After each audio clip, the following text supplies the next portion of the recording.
This is the most hostile comment section on YouTube, and I feel like I can say with a high degree of certainty that this is the longest argument ever in a YouTube comment section, lasting an entire year and spanning roughly 500 some replies. Now, with this kind of anger, you would expect the video to be some kind of politically charged video, or maybe somebody said anime should be illegal or that lollies are a crime, something that really puts a hate boner where someone's flaccid cock once was. But what if I told you that the video that all of this is taking place on, the most aggressive comment thread on YouTube, was actually on a Paper Mario song? I'm going to take you on a journey through this war zone here. We're not going to read every reply just because there is so many. This thing's longer than the fucking Bible, honestly. But we're going to go through the big parts, the big moments here in the manga, make sure we get the gist of what's going on, because this may be one of the greatest stories ever told. It's got it all. It's got a little something for everyone. A story of betrayal, violence, love, terrorism, action, drama, mystery, and most of all, Mario. Chapter 1, The Catalyst. This is where it all begins. This is ground zero. Lunar1314 leaves a comment saying, "I don't care if I get hate because of this opinion, but this is my favorite Paper Mario final boss song. A bold and brave hot take. Someone didn't tell Lunar that opinions are illegal on the internet. It's not the most controversial thing to say, it's simply a matter of liking a song. But this is the internet, and you can't like something that somebody else doesn't like. A lesson our boy Lunar here is about to learn the hard way. Enter the villain, Aramaru1837, because you're like 9, haven't even played the other games, I guarantee you." And now, just like the Powerpuff Girls when the hotline rings, our hero rolls in, Dave Matthew. These are our primary characters. Of course, we get introduced to other important side characters throughout the season here. The lore gets very deep, trust me. But this is basically the Batman and the Joker, Dave and Aramaru. Dave sweeps in defense of Lunar. How about we agree that you are a jerk? Everyone can have their own opinion, and that is the internet, so no one cares about your opinion to begin with. Also, instead of throwing insults at me, why don't you try to get me to see things from your perspective? It would be a lot more time efficient, and unlike insults, actually accomplishes something in the long run.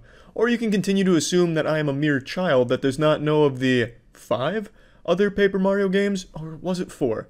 Or has even played them, both opinions being completely wrong. But as I said, it's the internet. We can go in circles all day and night and neither of us would get anywhere. So let's not, okay? Dave trying to get out ahead here and squash the beef, giving a fair warning to Aramaru that you do not want to fuck with Dave, but spoiler alert, Aramaru pokes the sleeping bear. You never gave your side, dumb fuck. All you did was come on here talking about some damn opinions or some shit. Pretty clear you didn't intend to accomplish anything. Also, you haven't played any other game, have you? It's not hard to know how many Paper Mario games there are, kid. 64, Thousand Year Door, Super Paper Mario, this garbage, and Color Splash, which was actually not bad, but was too weird gameplay-wise to be called a Paper Mario game. And it's this comment right here that makes a good boy go bad. You do not question Dave Matthews' understanding of the Paper Mario franchise, and you do not do it on a public forum like this, and be an asshole about it. The opinion haver that started all of this comes back in here, kicks open the doors to the Church of Paper Mario with tears in his eyes like he just watched his parents having a fight, saying, "All I said was, this is my favorite final boss song in the Paper Mario series, but it turned into a huge fight and I don't understand that." And then Aramaru hits him with a hard dose of reality. "You said you don't care if you get hate, so obviously you do understand, dumb fuck." Unfortunately, Lunar just doesn't understand that his initial comment was like the assassination of Franz Ferdinand, and now he's started a massive war. And in war, Lunar, there's casualties. I know you can say whatever you want, but please, can you please calm down and make a nice comment to people? Like I said, please not say about 1,000 cuss words with this reply, please. It's not hurting you to read a quick fuck. Look, I'm understanding everything you're saying. I'm just here to calm you down. Not everything in the world is solved by anger. Jedi Brooklyn Green comes in here and tries to reason with Sith Lord Aramaru here about how anger's not the key, but it's all for nothing because Aramaru has already been consumed by his anger. Like I said, I am cutting out a couple things here because there is so much of it. It'd be like a 10-hour video if I read the entire chain. Basically, in a nutshell, Dave was saying this is pointless, it's an internet argument, let's just drop this. And he concludes his monologue with, well, since we both agree that this whole thing is pointless, let us just agree to disagree and be on our way then. Aramaru. Cool. so fuck off. Peace was never an option. Nah, seeing your pointless insults because you can't come up with an actual comeback to my remarks is rather funny to me. Heh, I thrive off your pointless rage. Thought it was done. Why are you still here, idiot? As I said, I thrive off your rage and anger. You want me to stop? Stop being angry. Easy. Dave Matthews is slowly accumulating power like a spirit bomb fueled by Oromaru's rage. He is laughing in the face of Oromaru's anger. Not angry, dumb fuck. Piss off. See? Angry. Not angry, dumb fuck. Piss off. I see that you're running out of comebacks. I can give you a few if you need them. Dave, of course, being one of the world's leading comeback dealers. Not stressful, you're just annoying, lol. And there's plenty of music better than this shit, even from Color Splash. Uh-huh. Why don't you go back to your 1,000-year-old game and super overrated Paper Mario game? Your screen, oh boo-hoo. Let me play a sad song for you on the world's smallest viol— Oh wait, I broke it. If this was done, why did you reply? Metal Mario coming in here just spitting straight venom in the face of Oromaru here, lighting him on fire with the world's smallest violin comment. Nice try, dumb fuck, but I haven't even played any Paper Mario games except Color Splash. Now fuck off with your shitty excuses for jokes. People have better shit to read. When I initially made it to this chapter the first time and got blindsided by this plot twist, I fucking recoiled into my chair, threw my arms in the air. I was just so absolutely shocked. I felt like I was witnessing history, like I Am Your Father level twists here. This is subverting expectations done extremely well. Not Game of Thrones Season 8 bullshit. This is how you surprise a reader with a narrative plot twist. Who could have seen this coming? If you remember back to the genesis of this whole mess, it started with Oromaru melting down and breaking shit in his room over the fact that somebody liked a Paper Mario song he didn't like, and then accuses them of not having played any of the other Paper Mario games, and then only a short 100 replies later, he himself admits he's only ever played one Paper Mario game, and it's not even this one. It's so fucking remarkable. What an incredible twist. That is character development right there. Now we're getting a little bit of the origin story of Oromaru here, which only makes him even more mysterious. Well, I see my sympathy was misplaced. You seriously judge a game on what other people say about it? You sure have missed many a good game. Also, shame on you. Don't give out criticism if you don't actually have the knowledge to back it up. It's just stupid to say something's wrong and then give no evidence at all to support your theory. And that's researching 101. This guy Reddits. Also, it appears that you really do only know how to spit out insults. I'm gonna have fun with this. Hello again, my old friend. I see you're here to argue once again. Too bad this will end with you weeping, because your argument is less than the dust I'm sweeping. But you will not give up yet, because you don't realize that it's the internet. The internet. So you might as well be voiceless, as all arguments here are practically worthless. Dave Matthews goes full Robert Frost here with this personalized slam poem to Oromaru. I get that it's supposed to be a Sound of Silence parody, and it's executed wonderfully. A special song poem about the argument you still persist on despite the flaws in your argument. P.S. You still haven't told me what your favorite song in the series is. Did I ask? No, bitch, I didn't. Fuck off. Shut the fuck up. I didn't even read what you said because I just know it's dumb as shit, lol. Come on, man, he took the time to write an entire parody song for you. The least you could do is read the lyrics. For about 4 days, there was peace in the comment section where people were going over things they liked and didn't like about the game, and then Oromaru comes in full fury here, pitchfork in hand, ready to slap shit around. He reignites the argument by saying, "Obviously do if yo pussy ass won't just leave the conversation." Dave says, "Pff, ha ha ha, now I remember why I stick around. I love to see what kind of pathetic retort and comeback you are going to make at me that I can easily tear apart. Really, it is rather satisfying to see what you come up with." Once again, there was a truce called in the comment section for about a week, and then Oromaru came back, and Dave immediately noticed. He's like the NORAD defense system, able to hone in on Oromaru's presence and then attack. "Oh, hello there. Ready for round 2, my little whiny failure? Round and round the argument goes, when will it stop no one knows. That meme has been dead, fucking idiot. I'm ready for you to piss off, you worthless fuck. I did not drag your pride through the mud and make you look like a brainless, arrogant maggot. You did. You destroyed your own argument. You ignored the statements that made you look like a fool. You chose to spit out nothing but insults. Your fault. Your stupidity. Deal with it. or stick around and continue to look like a moron. It's entertaining, and besides, we win either way, and you lose either way. Dave hits him with some kind of superhero monologue right before he throws the bad guy in jail, and Aramaru says, "Don't care to read your arguments, lol. As a matter of fact, I only read the first reply, lol. Quit wasting my time and fuck off." "Then you are nothing but a bottom-barrel fool who will have no success in life. As I said, you don't bother to defend yourself at all. That makes you an idiot. Also, why should I? You have no power here and you never will. The fact that you think you do just displays your idiocy for everyone. Besides, I already gave you the requirements for my departure. Or are you incapable of reading as well, my little maggot?" Everything Dave has been saying thus far sounds like the Rick and Morty copy pasta from Reddit. I mean, I think Dave is in the right here because Aramaru is a huge fucking asshole, but man, he's really going about all of it in a terrible way. A month goes by. Is he finally gone? Yeah, he is gone. Is he gone if your dumbass would just quit replying? I didn't even read shit you said. I told you that I would only leave if you either apologized for being rude, or if you went 10 comments without swearing. You're not good at remembering things, are you, my little maggot? Hello, little maggot. Just letting you know that I am still in this comment chain, just in case you thought you were rid of me or that you actually won this argument. Okay, bye now. This was after a month of him not replying, so Dave just really wants to continue this, and nothing makes me more uncomfortable than reading Dave keep calling someone my little maggot. Like, this must be how it feels for some girls when they hear the word moist. Every time I read him saying my little maggot, I just get like tingly and uncomfortable and break out into like a little profuse sweat.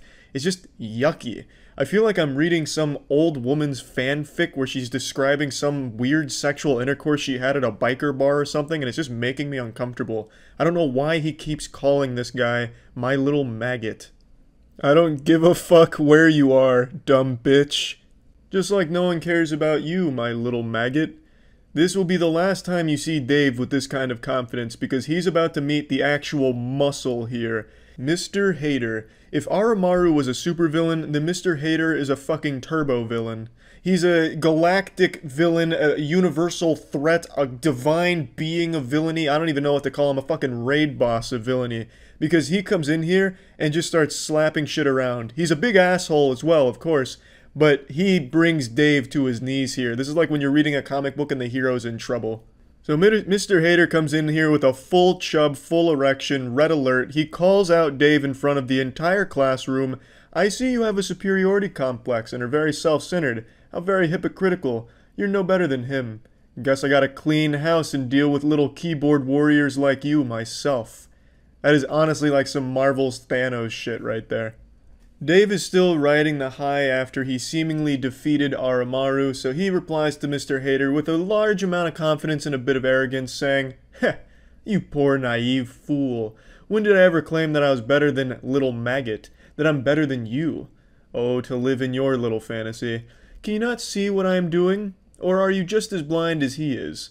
Of course, I can tell you're cut from the same cloth as my little maggot, so I'll humor your attempts at insulting me and everyone else present. Let's see how long you last." Dave's still under the impression that he's the king of this Thunderdome, but what he hasn't realized yet is Mr. Hater's not locked in here with Dave. Dave is locked in here with Mr. Hater. "Oh, I know your intentions very well, and I intend to stop it. I mean, what the hell is wrong with you? Just look at your comment, you poor naive fool, to live in your little fantasy. These are things that a narcissistic, self-centered man-child would say. How am I, or anyone with half a brain cell, supposed to take you seriously?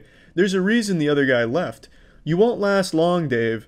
You won't last long because underneath all that bravado, you're just a sad little boy with delusions of grandeur, who, by the way, can't talk for shit.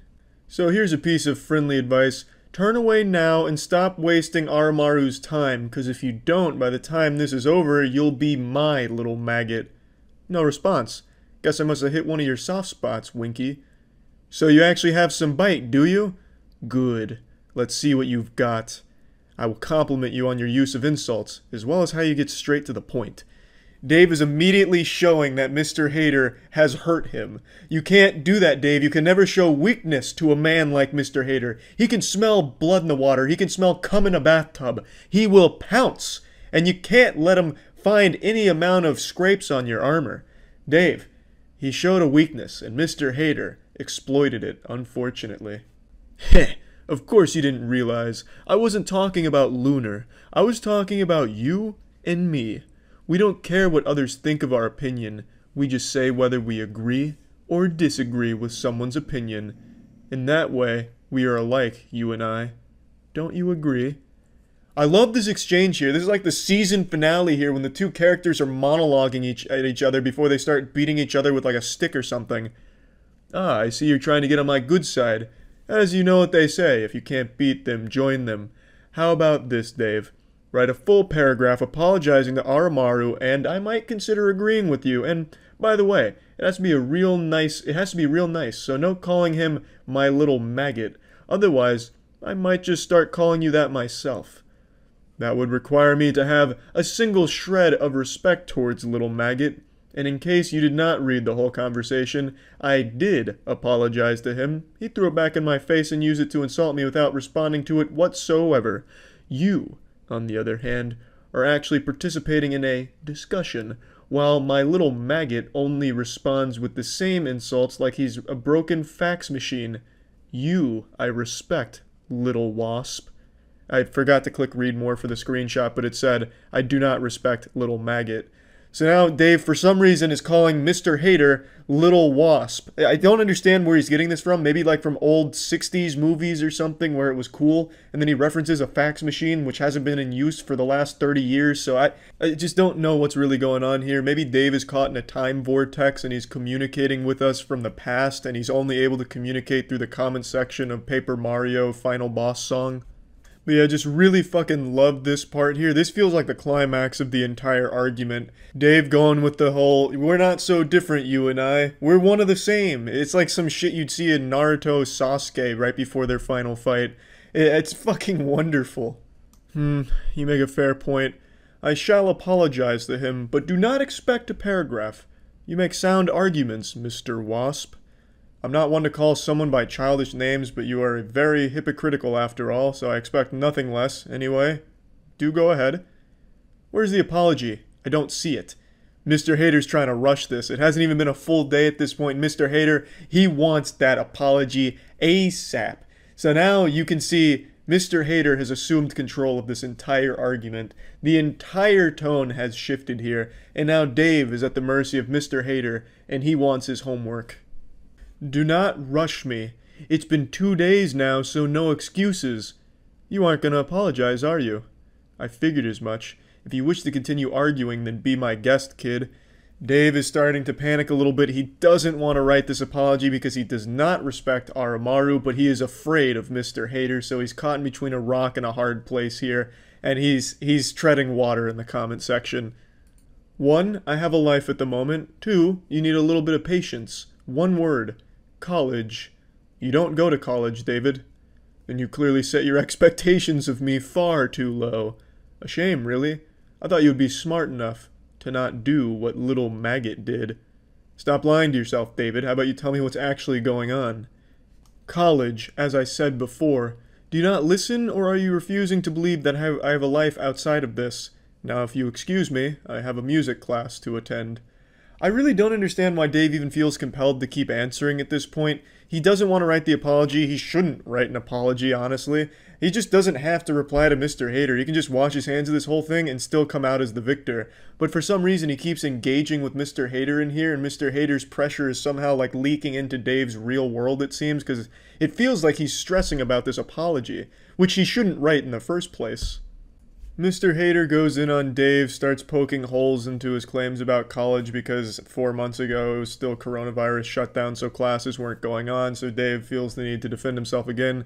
And then he kind of just explains he just doesn't want to fucking apologize, which he shouldn't. I'm glad he doesn't. Dave says, 1, truthfully, I don't want to apologize to Armu because I know for a fact it would not be genuine, and no matter how much I hate a person, I'm not going to insult them by giving them a mocking, half-assed apology. And 2, online classes are a thing that exists, and I'm not doing just a music class. Who is the antagonistic one here? Because it definitely isn't me. You poor, pathetic whelp. barking and baying like anything you say will ever matter. No, your words don't hurt me because they are artificial, fake, designed, and spoken for the sole purpose of inflicting pain without putting actual feeling behind it. Ha, ha ha ha ha ha ha ha ha. No, your words are hollow and do not deserve the electrons my brain cells would have to burn to process them. Just like you. You're not special, you're not unique, you're not important, and you never will be, not now, not ever. So go ahead whelping, keep making a fool of yourself. I'll just watch the show, laughing all the while. And in your ivory tower of hypocrisy, did you ever once realize I never denied what you have been saying? You are a parasite, Mr. Hater. Something that must tear everyone down to justify their worthless existence. Perhaps I am one too, but that's where our similarities end. You lash out at anyone you see as below you. I lash out at people who do what you and Armu did. Insult and tear into someone because they dared to have an opinion you did not agree with, or lash out at people who defend themselves from other people like you. I never said I was better. But does it really matter in the end? At the end of the day, one of us looks like the bad guy to everyone else, and since I haven't been antagonizing everyone participating in this, it most definitely not me who's the bad guy. Try to say I'm wrong here. You're not wrong, Dave. Not at all. And people like Aramaru and Mr. Hater, yeah, they suck a lot of fat ass. It's sad that someone cares this much about someone's opinion on something that doesn't matter. 100%. Agree with you entirely there, Dave. But the way you're handling all this and then putting this huge, presidential speech here is not good either. This is the wrong way of handling any of this. And there's really just no point in arguing in a YouTube comment section to begin with. There are no winners here. Mr. Hater breaks down his response line by line. You lash out at anyone you see as below you. Dave, don't be ridiculous. I'm not as narcissistic as you, or at all for that matter. I lash out at anyone who do what you and Armu did. A mistake you will regret, as you have started all of this, and I aim to end it. The two go back and forth about the apology that Dave doesn't want to write. Mr. Hater just keeps picking apart each line of everything he says. My words are said solely to get you to leave. That's never going to happen, Dave. I've grown very persistent over the years, and trust me, persistence pays, and I will stay here for months if I had to. Will you? Yeah, big guy, I'm sure your persistence pays, living in a fucking comment chain for months. How productive and incredible. There are just some people who live their life to argue online, and it's sad as shit. This guy is the perfect example, willingly saying, I will stay in this fucking thread for months because I have nothing else going on in my life. That is pathetic. That's fucking sad, Mr. Hater. Apology seems unlikely. Then you will perish here eventually with me, as it's either you apologize to Aramaru now and we'll be on our way, or we're going to be staying here for a long, long time. So, with that being said, let's just start all over on a positive note. We aren't going to start all over on a more positive note until you start apologizing, Dave.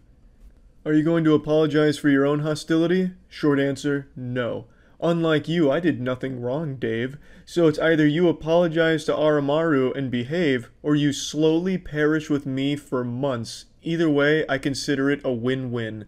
And this is where the story stops. I mean, it goes on a little bit further, but nothing is more pathetic than this mic drop from Mr. Hater. These are the people you argue with online, people that have actually nothing better to do. He considers it a win-win if someone is perishing, wasting their time in a comment section with him. That's so fucking sad. He considers it successful if he wastes somebody else's time and wastes his own time because he's already miserable in the first place. Oh, actually, I almost forgot. 3 months after all of this went down, as the dust was starting to settle, Mr. Hater and Dave just stopped communicating with each other, and there was just momentary bliss as everyone read through the thread, and then Yoshi comments, tagging Aramaru, and Aramaru's been tagged this entire time. Yoshi just points out it's been 10 months, but 64 really good, kind of basic, 1,000 Year Door, bop, and all this. Just kind of breaks down his opinion of the music, and then Aramaru, from out of fucking nowhere, comes out of retirement to deliver one of the most powerful conclusions to any story ever given. I don't give a fuck about your opinion, this song is still shit. What a beautiful way of wrapping all of this up. But yeah, anyway, the last interaction between our main characters was 4 months ago. From what I checked today, there wasn't any new developments that I noticed. A few more people have been made aware of this because it was posted on Twitter, that's how I found it. And this has just been truly a joy, delightful to read through. So just keep all this in mind next time you think you're confident enough to leave an opinion on a Paper Mario song. That's about it. So yeah. Now, I've seen a lot of people say that I look and sound like a Redditor, which is one of the most insulting things you can ever say about another human being. But what if I force-fed you a hard truth? What if I told you I don't really use Reddit? My narwhal doesn't bacon at midnight. I'll occasionally go on there just to see if there's any breaking news that I might be unaware of, but it's very infrequent. And I never, go into the swamp of a comment section on the platform until today. I don't know what possessed me to do this. It must have been some kind of divine moment that just grabbed me by the shoulders and possessed me, told me that I needed to read some comments today, and I am so thankful I did. I stumbled upon true beauty with an argument that could only ever happen on Reddit, that perfectly encapsulates the quintessential Reddit user. In this moment, I am euphoric, thanks to finding this fucking angry Redditor and everyone who engaged with him on this day. It started in the most unsuspecting location, but then again, that's where all good fairy tales begin. In the place you least expect them. So, it was a clip posted from this podcast. Now, the clip doesn't matter. I'm not going to play the clip. I'm sure you probably already recognize the person here. Her name is Bobby. She runs a podcast where she interviews famous celebrities, and her whole shtick is she makes things awkward, which is a very hit or miss format, so it's led to a lot of debate on why is she so popular. Also, is she an industry plant because she seemingly blew up overnight? She landed an interview with Drake while she was still relatively new and not massive, so it just started raising a lot of red flags, and a lot of people started saying it must be an industry plant, and then she started getting even more superstar celebrities. Like this clip is from an interview she did with Lil Yachty, and it's just been a lot of hoopla around her and her content. The only reason I'm even giving you this lore dump is because it is necessary to put into context what started this argument. And it's the entire reason I went into the comment section, really, of this video. You see, Bobby's content is very polarizing. On TikTok, people love Bobby. They're cheering her on, pumping their fist. Go, Bobby! Let's get it! Fuck yeah! And then on Twitter, it's boo! Oh, brother, she stinks. Get out of town, scram, this is garbage. So two very different responses to her content on two different platforms, but I've never really seen Reddit's opinion on it. I've never seen them weigh in, and curiosity got the best of me. I marched into Mordor, went to the comments in order to get an answer to the question, and most of the comments were pretty negative towards the interview, but there was one comment that spawned a whole series of dominoes to fall. So let's begin our journey. I'm going to blank out their name here. I don't want anyone to go harass anyone involved in this situation. So this individual comes forth and says, "What grown man sits down and watches this bullshit, then have the nerves to repost this garbage to Reddit?" Now this comment received a lot of love, over 400 upvotes, which is nothing to scoff at. That's a lot of high quality karma. Unfortunately, no Reddit Gold, Reddit Platinum, or Reddit Silver was gifted to it, so we weren't blessed with the edit "thanks for the gold, stranger," or anything like that, but still, the community responded very positively to this comment, and most of the comment section here echoed the same sentiment that they didn't really understand the appeal of the clip. Now, all of this doesn't matter. You can wipe your ass with all of this now, because going forward, this comment spiraled into something that had nothing to do with the original post anymore, and it went fucking insano style. Now we're introduced to our primary antagonist of Season 1. So, from out of nowhere, our main character gets challenged. Someone steps in and says, "Lol, you're on the Hot Wheels sub, dude. Weird to take shots at what grown men should be into when your interests include Hot Wheels. Different people like different things. Leave it be." So he goes into the post history of this individual and notices that they are a frequent poster on the Hot Wheels subreddit, and he's using it to take some shots at him to try and showcase, like, hey man, you say grown men shouldn't be into that, but I could also say grown men shouldn't be into Hot Wheels. You see how that works? And he's not wrong. He's coming for the throat here. You could absolutely say the same thing. What grown men would be so into Hot Wheels that they'd go on to Reddit and talk about it all the time? I personally have no problem with that at all, and I don't think this poster does either. He's just using it to make a point. I think whatever hobby you're into, whatever you collect, I think it's great. I think that shit slaps. Having something that you're passionate about that you would collect it, I think is a cool thing. I mean, I have fucking cards framed on my wall from Yu-Gi-Oh! And Pokemon, right? Like, I get it.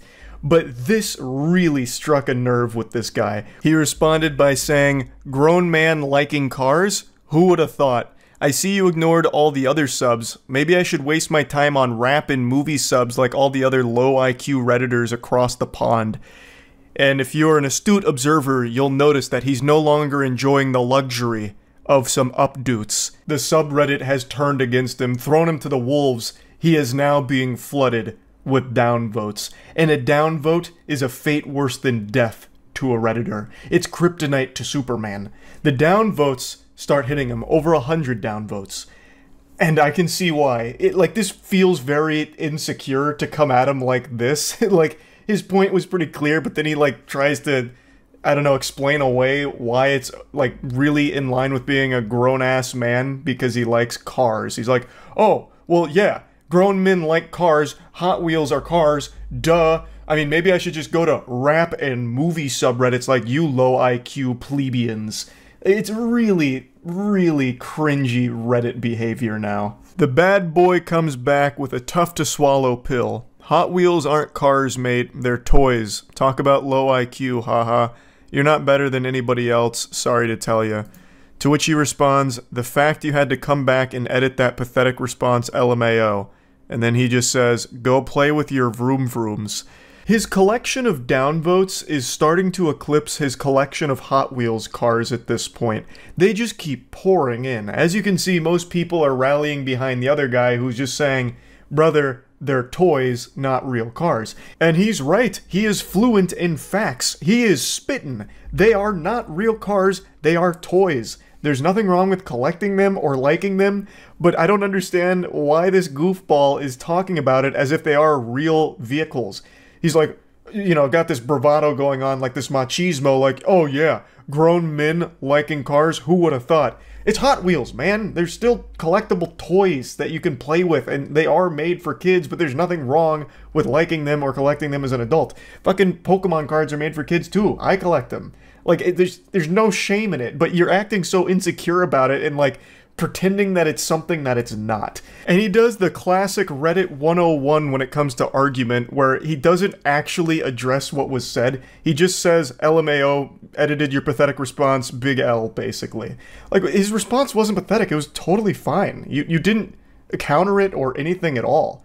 He just made you look foolish, and you continue to make yourself look like even more of a clown here. In response to the vroom vroom comment, he says, I'm changing spark plugs on my 700 horsepower F-150 right now. I will when I get done, though. And now, here enters the sidekick to our main supervillain here, who chimes in and says, you're trying too hard. To which this guy responds, actually, I'm low on boost. If I was trying too hard, I'd be at 950 horsepower range. It doesn't get more Redditor than that. Oh my fucking god, I could feel the fedora tip through the computer screen here. Milady, my horsepower is quite low, actually. It's just, shit, it hurts to read, it really does. The guy's absolutely right. He is trying so hard. I half expected him to go into, like, the Navy SEALs copy pasta. What'd you say to me, you little bitch? I've got 500 confirmed Hot Wheels with 6,000 horsepower and 400 RPM turbo booster NOS accelerators. Like, brother, it's Reddit. You're not Dominic Toretto. You're talking about Hot Wheels. It's not that deep. Even if he was being honest and was changing the spark plugs in his F-150, why would you say that? It just makes you look like such a fucking loser to say that during your heated little scuffle online. It's so cringy. If that's what you were actually doing, keep it to yourself. You don't need to try and, like, prove that you're a man to a stranger on Reddit. All hell breaks loose right now, and the cringe is rated E for everyone, because he starts just lashing out at anybody in the thread. So someone else made a comment, and he went through his post history, I believe, and found that he was on, like, the WWE subreddit. So he calls him out saying, WWE isn't real, bro, sorry to tell you. Maybe you should pick up a real hobby like learning about cars. To which they respond, toys. A slam dunk. He's right. It's all fucking about Hot Wheels so far. So then he comes back and says, yes, I'm not delusional like you, Mr. SmackDown vs. Raw. That's not even an insult. The WWE is extraordinarily popular. Hot Wheels Henry is just really scrapping for any morsel, any crumb of an insult that he can, slap together, and it's not working. It's not. He's fighting like 16 different battles from all fronts here on this comment thread, and he's losing every single one of them. Our boy then goes full armchair psychologist. You actually are ashamed deep down. That's the whole reason you chimed in on my comment. You felt attacked when I said, what grown man watches this? It brought back traumatic memories of you being bullied for liking WWE in this day and age. He's like, no, I commented just because of the toxicity. To which he says, I'd rather have a Hot Wheels collection in my garage next to my turbo truck than have Rey Mysterio and Triple H posters all over my wall. I don't know who's getting bullied for liking the WWE in this day and age. It's extraordinarily popular. Maybe like 10 years ago, but today, no shot. I think he's fighting ghosts with that one. You're much more likely to get bullied for collecting Hot Wheels cars as a grown-ass man. Case in point. Though, he's not actually getting bullied for that because no one really has a problem with what you collect as a hobby. The reason people are making fun of him here in the subreddit is because of his attitude, where he views his hobby as just superior to whatever else everyone's interested in. Oh, you see, no, I actually collect Hot Wheels cars, like a real grown, grizzled, strong, big-muscled man, not this lame garbage. Like, it just sounds like pinky up, high off your own fumes, sniffing your own farts kind of garbage where you view yourself as superior than others just because you think your interests are better. So you're just shitting on everyone else who called it out. Like, no one cares if you collect Hot Wheels cars in your garage and it's right next to your fucking Optimus Prime truck. Yeehaw. That's great. You're just being an asshole about it, which is why people are just making fun of you in the subreddit. His rampage continues, and this time he's pissing on sacred, hallowed ground. He insults RuneScape. He says, you drive a stock car and play RuneScape, I know you're drowning in pussy. He's saying it sarcastically. So he checked the comment history of this guy, saw that he played RuneScape, and he's using it to attack him. Which is a wild one. Like, yeah, RuneScape's got some, less than stellar things about it, but there's nothing wrong with RuneScape at all. It's still an extremely popular MMO that is well loved to this day. And the guy's like, I don't understand how a dude who plays with toy cars thinks he's above people on movie and rap subreddits and people who play RuneScape. We're all on the same site getting in our respective nerdy communities. What makes toy cars better than talking about media or playing a game? Which is fair. I mean, that makes a lot of sense. And then he just goes, you don't understand because you can't even turn a wrench on your own car. Of course, a mechanic is going to be into Hot Wheels considering he works around cars all day. Do you need me to further break it down for you to understand?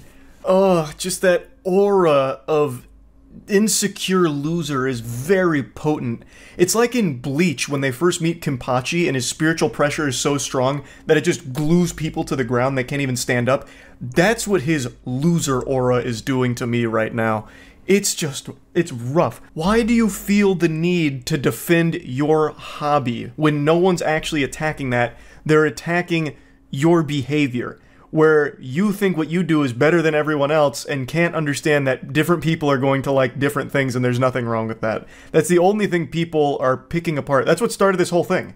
You were saying, who watches this garbage? What grown man would do this? And one other guy was like, hey, you're a grown man who plays with Hot Wheels, you understand? Like, different people like different things. It could have been so easy to just meet in the middle, shake hands, and be like, oh, okay, I get it, yeah. This wasn't for me. Just like Hot Wheels collecting, maybe not for you.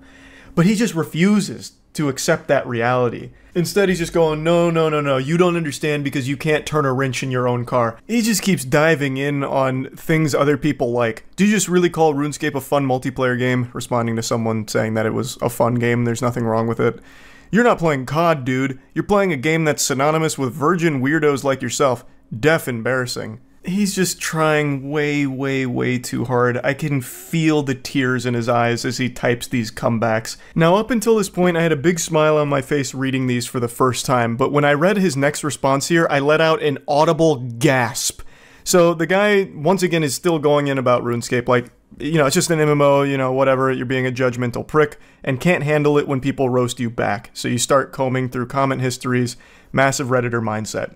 And his response is, I can definitely handle it, LMAO. I just shit on 10 different no-lifes, including you, that wanted to be relevant. There's multiple comments saying who watches this, but of course you want to reply to mine for the free clout and upvotes from the Fim girls. I don't even know what fantasy land this guy's in. He just went into Narnia, and he's not coming back, I guess. We've lost him for good in delusion. Farming the free clout from a Reddit comment section? What clout? And where did the Fim girls come from? And I don't understand. There's so many layers to this onion, I don't even know where to begin with picking it apart. So, first of all, he can't handle anyone roasting him back. He has showcased that very beautifully. He's had a full-blown conniption over this. He did not shit on 10 different people. He just made a fool of himself in response to 10 different people. And he says that they just wanted to be relevant. So I'm guessing this guy has a huge ego, and he thinks that he's some kind of Reddit power user, perhaps? Like, his karma speaks for itself, right? Like, this is a big guy.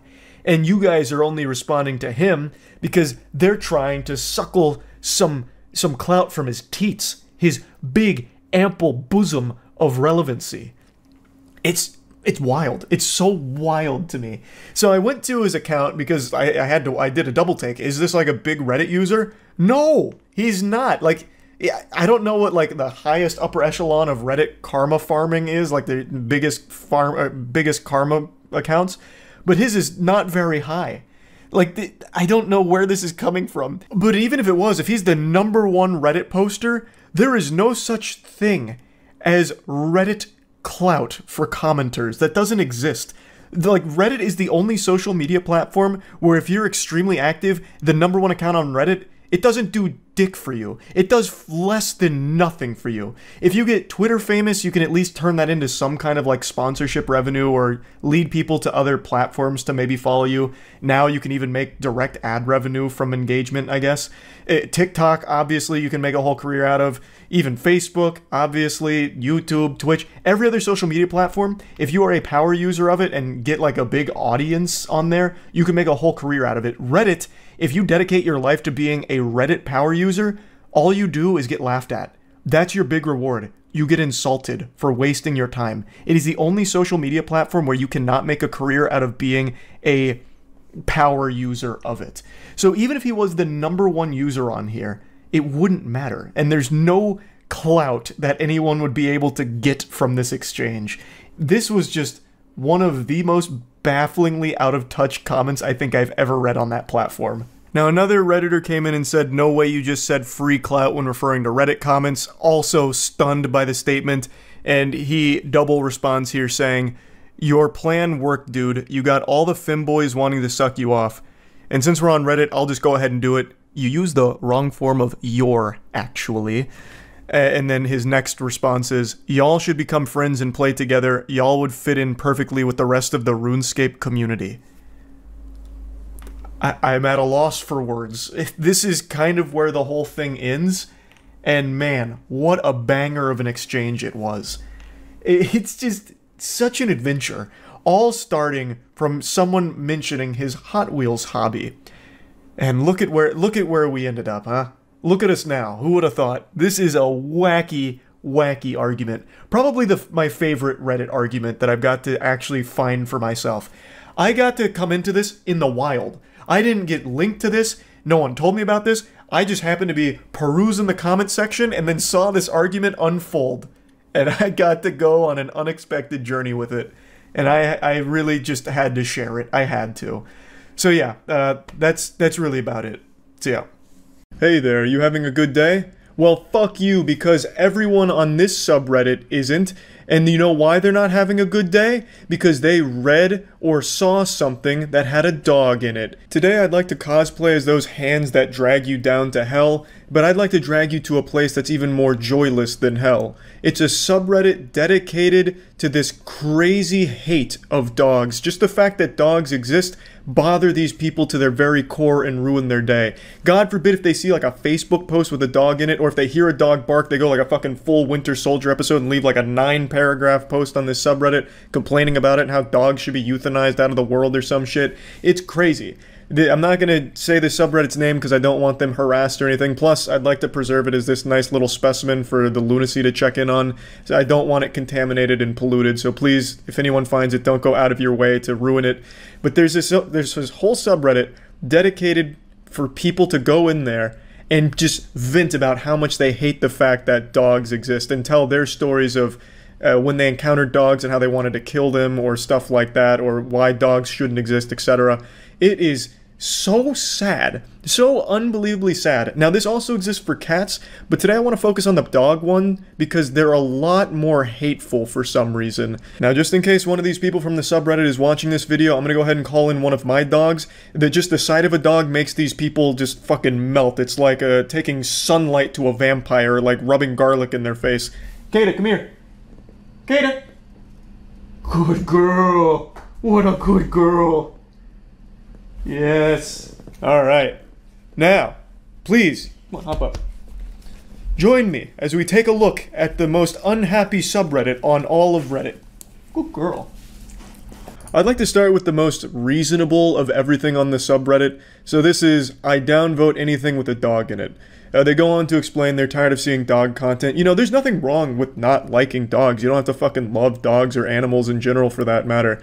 But to go out of your way to make a whole subreddit and multiple posts talking about how much you actively hate dogs and the fact that dogs exist, that's pretty insane. Like, that's pretty wild shit. To just be so bothered by the fact that dogs exist in the world is such a weird thing to harp on. Like, what's next? Are you gonna be outraged at the fact that you can't see air with your own two eyes? Just fucking weird. But anyway, like with everything on the internet, the comments is where shit really pops off, so I'll read a couple.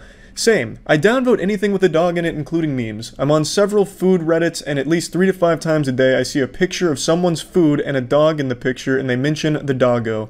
The dogs are usually looking ultra pathetic in the pictures and begging for the food in said picture. It's also pandering for upvotes / awards to have the dog in the picture because doggos are so trendy right now. I mean, I don't care. If there's even remotely a dog in it, I downvote it, and I'm not sorry about it.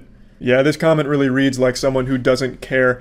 Sorry, not sorry, just hate dogs. It calls them ultra pathetic. Like, what a weird thing to attribute to an animal. Oh yeah, I was driving around and I saw this fucking pathetic looking dog. Can't even do a bicep curl, probably has a negative KD in Fortnite. It was so sad, so I just fucking spit at it. Like, it's not nearly as good as a human. Dogs can't do what humans do. How fucking sad and pathetic are dogs, am I right, humans? This person's whole identity revolves around their unique trait of hating dogs to an absurd degree. The fact they can't see a dog in a picture with food without getting irrationally angry about it. Like the other commenter said, what if it's just a dog's ear accidentally? And then someone replies, well, if it's a food subreddit, then they shouldn't have a dog so close to their food. Ew. Oh, ew, how yucky, there's a dog in the kitchen. Meanwhile, this guy probably doesn't even wash his hands after taking a shit. Probably doesn't even wipe his own ass either. Like, these are probably the filthiest people on this subreddit, and yet they put all of that on dogs. It's like they're projecting all of their insecurities on dogs. So fucking goofy. Sometime I sort by new, just so I can downvote any dog posts. I hope to catch them before they start trending. That's a great idea. Also, by the way, that is the same person who said dogs shouldn't be anywhere around food, like in the same fucking city as food. Now that's just asshole behavior, like, Jesus, let people have their fun. Someone says, you know what, that's a little too far. But luckily they have a reasonable response, very level-headed. You want to know what is asshole behavior? Having a big dog in an apartment, letting a dog bark all day while you are at work, thinking a dog's life is more valuable than a human's. Okay, calm down here, big shot. Where did you get any of that from the post, which just says, I downvote dog posts? Where did all that come from? This is like an onion where you have to peel apart the layers to really figure this shit out. It's so unrelated, you know? It's like getting in an argument with me, or like, Charlie, you're really bad at basketball, and then I turn around and be like, you know what's really bad? The fact that my dad doesn't think I'm successful and laughs at me because I'm short. Like, you know, where's that coming from, Charlie? That's not what we were talking about. In this post, this person was just saying this is kind of asshole behavior to be doing what you're doing, downvoting new posts just because you don't like dogs. And then they turn around and go off on a completely unrelated tangent about valuing dogs' lives more than humans. I do too, referring to downvoting dog posts. Lately there have been a Louis Vuitton ad with an ugly-ass dog in a handbag. I couldn't be more disgusted. Why are luxury brands associating themselves with one of the filthiest animals in the world? That's a pretty big leap, calling dogs the filthiest animals in the world. There's animals that literally live in shit.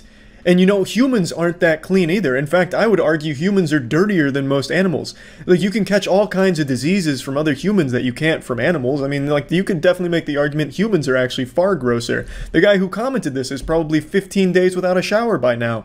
You know, there's plenty of arguments that you could make that make dogs not the filthiest animal in the world. In fact, I don't think at any point you could even make the argument they are. Like, this is just a really delusional post. Making my boyfriend and his dog move out. So this is a lot to digest here. Chapter 1 is spent introducing the characters and setting the scene. This lady has just closed on her dream home and her boyfriend is moving in and he has a dog. Chapter 2, we're introduced to the main villain of this anime arc, who also happens to be the protagonist. So this is her talking about the dog. But I hate him, he smells, he's neurotic, he's super weird about nail trim, so I'm constantly hearing the tap, tap, tap, tap of dog claws on my floor. I just hate it. Because of his claws, the Trex deck I have currently is totally scratched to all hell. Thankfully, the buyer has a dog, so she didn't mind, and it didn't cost me anything. He's made pee rings all over the lawn, and I don't feel like I can walk barefoot out there anymore. My house smells like dog despite weekly baths, and he's of course scared of water, so bath time is mostly a war we must wage. I finally told my boyfriend today I don't think I can do it. I don't think I can live with a dog, especially in my new house. This lady is about to throw away a relationship because she just doesn't like dogs. I knew I didn't want to, but it felt very good to say it. It sucks because my boyfriend said he won't let the dog go. That's fine. I'll live in a $500,000 home by myself, and he can rent an effing apartment. That means fucking apartment. She's venting. She's getting very angry, you know. She's making a stand. You know, fuck dogs, and he can live on the goddamn street and get pissed on by homeless people with his dog. I don't care. I'm better alone. I don't know about the status of our relationship. I'm going to tell you it's probably over. He probably saw this psycho side of you. It's honestly been rocky for a bit, but I think it's mostly due to his dog being a constant source of friction. I'm not scared of being single though, so if that ends up being the best for me, I'll do it. I'm just glad I found this sub because sometimes it feels so isolating not liking dogs. Thanks for reading, felt good to write it out. Well, this basket of sunshine here seems pretty rational. There's not liking dogs, and then there's this, throwing away your entire relationship and future plans because of not liking a dog. That's very different. You see, in a relationship, I don't know how many you've been in or if you even know how they work, but not both people are the same person, so they're going to have different likes and dislikes. That's totally normal and natural. There's compromises that you two make together with communication instead of some kind of crazy ultimatum outrage where it was either me or the dog. Get the fuck out of here because I hate dogs. That dog's claws tap on the floor and it makes me fucking mad. Get the fuck out of here. Like, that's a different level. That's not disliking dogs, that's you being crazy. That's you having an irrational hatred of an animal. I can finally shout it from the rooftops. I am finally dog free! After 4 years of piss, shit, dirt, filth, grime, dog hair, foul odor, fights with my spouse. Probably not the dog's fault, you're probably just a really shitty significant other if I had to guess, especially with this kind of weird post. Annoyance, rage, resentment, hate, disgust. And holding my tongue more than I ever thought humanly possible, I can finally announce my family and I are dog free! Fuck that piece of shit. I am so done with her. She's gone and she's never coming back. I've been singing and dancing all day. I've already started cleaning and scrubbing her from my life. It's a long process to clean every last piece of shit that has her filth on it, but I started already, and it's so therapeutic. Tomorrow, I'm gonna bleach the whole balcony. I'm so excited. I'm gonna vacuum the house about 10 times and then steam clean it another 2 to 3 times. I'm running the pet dishes through the dishwasher 2 to 3 times. We still have a cat that uses the pet dishes. I've already thrown her kennel out to the dumpster. I just want to scrub every last memory of this shit beast out of my life, and it feels so good to do it. She has caused me nothing but grief every day for the last 4 years. I hate her. I hate her so much. I'm so fucking done with her. She's gone. She's gone. She's gone. I guarantee this person's significant other also made a Reddit post this day saying, I can finally shout it from the rooftops. I am finally free from my crazy fucking significant other, this wacko, this maniac. What a post. And I like that they also admit they still have a cat. Cats literally have a litter box inside of your house full of shit and piss and filth. That is an actual cauldron of filth in your house. At least if you train a dog properly, they will go to the bathroom outside, which is out of your house, which means out of your immediate vicinity. You have all kinds of, like, fucking cat shit particles floating around. I like cats not as much as dogs, but cats have a fucking litter box in your house, so if you're going by just, like, pure you know, poop and shit in the house. Cats literally do it inside. Dogs do it outside when they're trained. This is probably just the worst dog owner of all time. Judging by this post, I think that can be said with a high level of certainty, just not very competent when it comes to animals. Or relationships, for that matter, since apparently this dog drove a wedge in their actual fucking relationship somehow. I hate seeing dogs on cat-dominated subs. Your shit breed isn't cute. It's always titled, "Are Dogs Welcome?" and the images of an ugly ass sniffer barely doing whatever the sub is for. The comments are idiots simping like, "Oh yes, haha, love your pupper, I would let it shit on my front yard, ahaha." I wish these subs would ban dog photos. I'm there to see cute cats, not dogs. If I wanted to see a fucking dog, I would go to drooling wastes of oxygen or some shit. Fuck your stupid dogs, Kimberly. I want to see legitimately cute things on my screen. Yeah, I'd let a cat shit in my house, haha. Like, this is such a dumb argument. Dogs shit outside, cats shit inside. Like, you like cats, but you point out that dogs shit in the front yard. Your cat is literally shitting where you sleep. You know, like, again, I like cats, but these arguments are absolutely ridiculous. You're a fucking idiot. Not liking dogs is one thing. Not liking dogs on a cat sub, totally reasonable. But to take it to an extreme, it makes no sense. There's so much on this subreddit. I only shared with you the top posts of the last year because I don't want to get too deep into it, so I just wanted to share the top post recently for the year.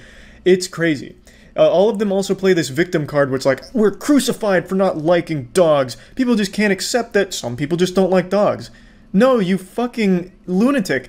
No one is mad at you for not liking dogs. It's taking it to this crazy extreme where you make it your whole personality trait or the deciding factor in a relationship. You know, like that's to an absurd level. It's just so extreme and ridiculous. There was a post on there about this lady who in her Tinder bio changed it to "I fucking hate dogs" and went into detail about not liking dogs, and she was saying how she doesn't get matches anymore or something like that. It has nothing to do with the fact that it's dogs. It's the fact that you have this crazy hatred for something that you're just so willing to just wear on your sleeve. Like, change that whole thing. Instead of it being like, "I fucking hate dogs," change it to something, you know, "I fucking hate Pepsi." If you wrote a paragraph about how much you fucking hate Pepsi, people would still look at you the same way and think you're weird. It has nothing to do with the fact that it's dogs. It's the fact with how hard you go in this hatred for it. Like, it's so weird. That's why people often look at you as like a circus act or like something goofy to read and be surprised about. To hate an animal to this level. There's plenty of things to not like about dogs. Sure, you know, some dogs are aggressive. Maybe you had a bad experience with a dog. People have died from dog maulings. Yeah, that's absolutely happened.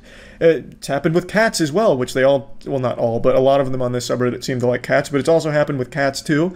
Like, it happens. So there is things to not like about it, so no one really blames you if you're not a huge fan after having an experience or reading something that scared you. But to have this level of fixation on your hatred for an animal is crazy. There's a lot of posts in here where they celebrate when they get dogs taken away from their owners or get their neighbors kicked out for having dogs in a neighborhood. There's a lot of posts about that. Now, some of them actually were pretty decent. Like, there were owners of a dog that weren't treating the dog well, and they got the dog separated from the owner, so maybe the dog can find a better home. Those are fine. But then there's other posts cheering them on, like, my neighbor's dog barks a lot, so I called the police on him, hoping that the dog would get shot by the police. Like, that's the craziness that people look at you and raise an eyebrow at. It's not the fact that you're not a huge fan of dogs. It's to have everything about you be hating dogs is weird. And that's why people find you to be this interesting specimen to read about on Reddit. So yeah, anyway, that's about it. So yeah. There's no worse feeling than when you engage in an internet argument with some anonymous asshole, and then it turns out that that asshole is extremely talented.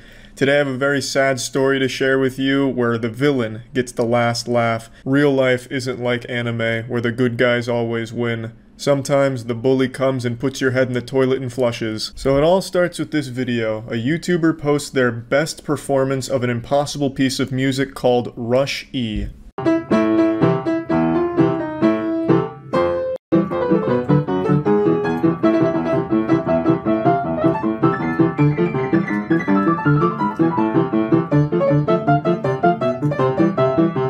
Now, obviously, I'm a fucking Neanderthal when it comes to piano. I don't know anything about any major pieces except from, like, your big ones like Mozart and Bach. So I had never heard of Rush E before, so I did a little research. Rush E was actually a song created as a meme that is quite literally impossible for any human being to play. And I don't mean that as like it's extremely difficult, I mean it is genuinely impossible. You would need 15 fucking arms, and even then you would struggle. Let me go ahead and show you where it started, the genesis of Rush E.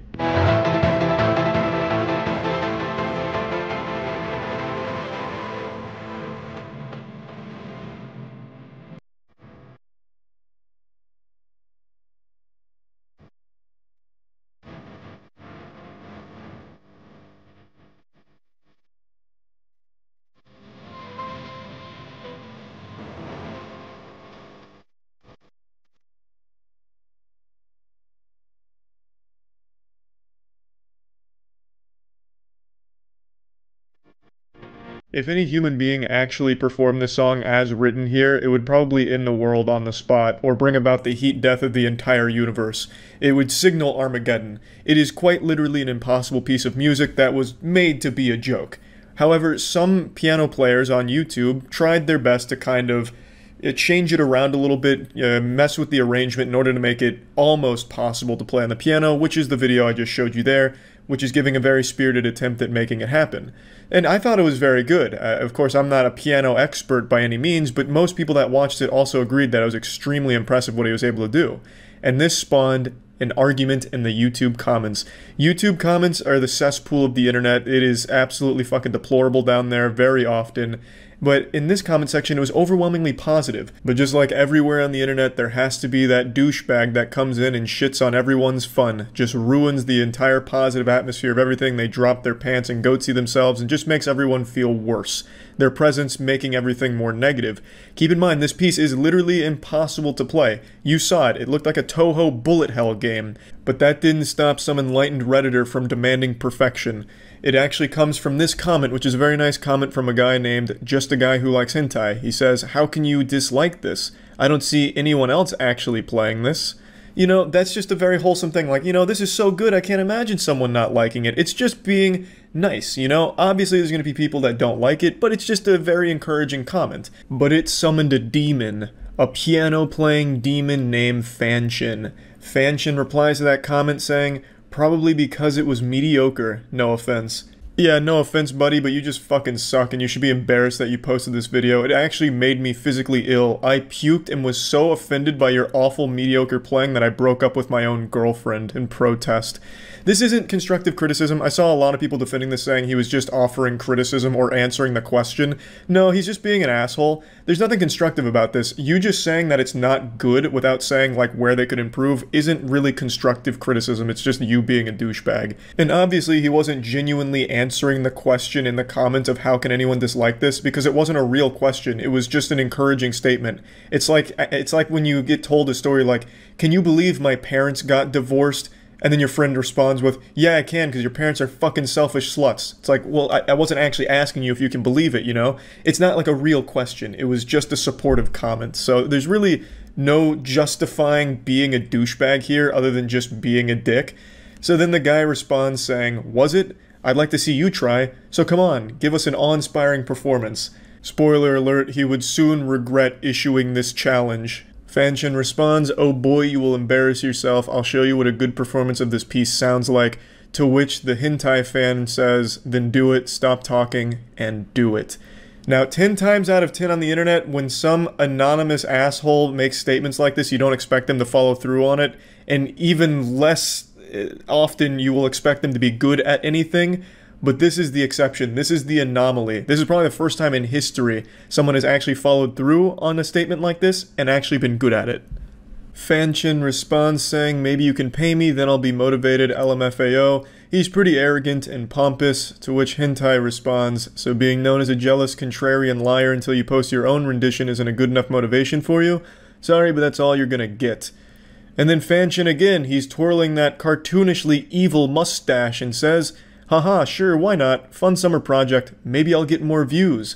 And then other people kind of come in here and tell him to shut up. They don't really like his negative attitude. The comment section starts to gain a little bit of infamy, so more people come in with the popcorn to watch from the sidelines. You can see the war has erupted. Now we're watching the commenters fight. Another challenge was issued saying upload something by Scott that guy, other than MLR or Entertainer. Again, I'm not familiar with piano pieces, so I don't even know what that challenge is. I'm assuming it's difficult. And then eventually Fanchin comes back and says, wouldn't have the confidence to upload a performance that I'm not pleased with, but yes, props to the guy for attempting it. It's just this could have been played with much more accuracy had he spent more time polishing, which is something I will show. It's pretty much learned a tempo, but I'm striving for consistency and clarity. So he finally gives like almost a constructive criticism there, and then he gives his rendition of this piece. And unfortunately, it fucking slaps.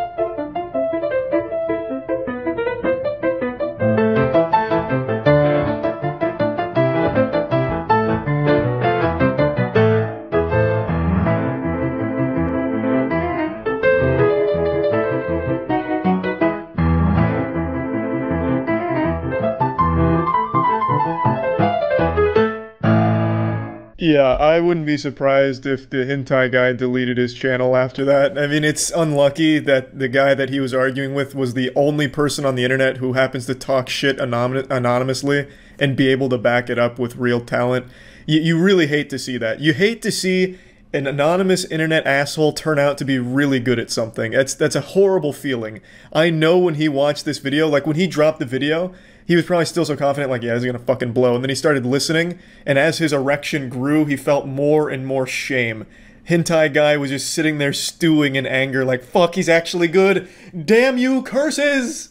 Because, I mean, that's how I felt, and I wasn't even involved in the argument. But I think this also illustrates an extremely important point. No matter how talented you are, it can be overshadowed by a shitty attitude. A lot of the comments here, and even in the Reddit thread, were just kind of saying the same meme of pretty mediocre, no offense. Like, not even respecting his very clear talent because they don't like him. If you're insufferable and unlikable, people aren't going to respect your skill. And I think that's... Now, granted, it's not everyone because the video is still overwhelmingly liked, but it could have been a truly positive experience had he just gone about it in a much better way. Like, you know, this wasn't the best rendition of the song, but I do appreciate the effort that went into it, and in fact, it inspired me to want to learn it myself. And then he drops this video, and then, you know, that's a lot better, I think, and you'd have more people on your side as opposed to just people brushing off your extreme level of talent here because you were an asshole in the comments to someone that was just proud of their own rendition of the piece. Like, his arrangement of this is like a custom arrangement, obviously, because you can't play it as written. His arrangement is extremely solid, and his performance is unreal. Like, absolutely unreal. And to have that just thrown to the side because he was super unlikable is a real shame, I think. So, I mean, this was a pretty wild experience because I've never seen this before. Like I said, 10 times out of 10, when you're arguing with someone on the internet anonymously, that person behind the keyboard's usually a coward that doesn't really have a lot going for them.